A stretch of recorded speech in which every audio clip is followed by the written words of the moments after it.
ये पूजा की सामग्री है और पूजा की सामग्री पर तो जीएसटी लगता ही नहीं है, वो भी एक कोरा झूठ है।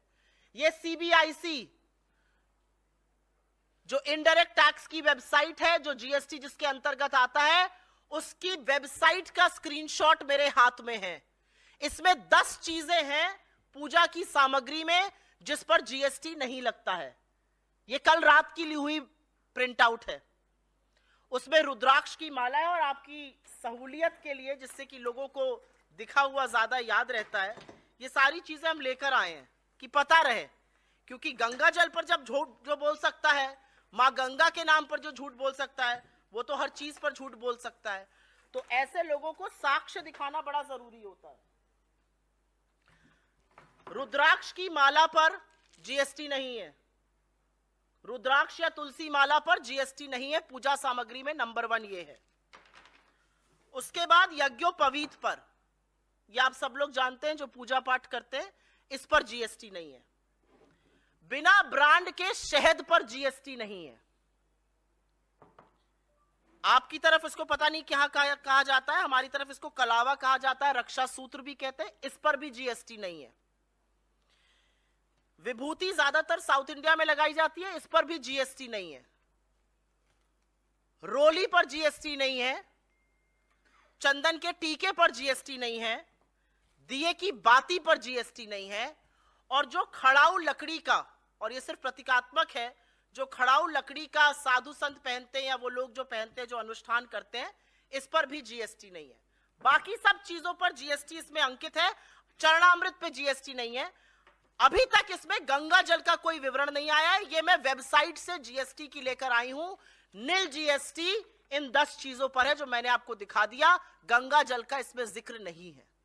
तो ये जो झुट्ठे और महाझुट्ठों की फौज है, इनसे जरूर पूछना चाहिए कि जब हमने आपकी पोल खोली तो आपने बोला गंगा जल पर जीएसटी नहीं लगेगा, नहीं तो इस गंगा जल पर भी आप 18% टैक्स लगा रहे थे।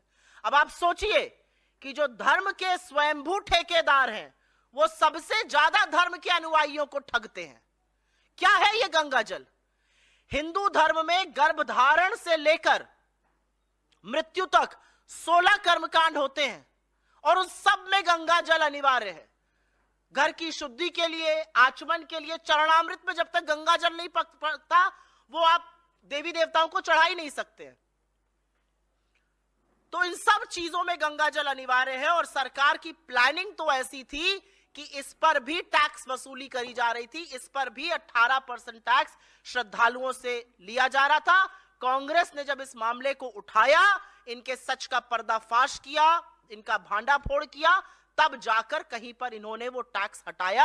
और मैंने आपको ये सारे तथ्य कागजों के साथ दिखा दिए हैं, अनाउंसमेंट्स के, जीएसटी ऑर्डर के, और फिर कैसे विथड्रॉ किया गया।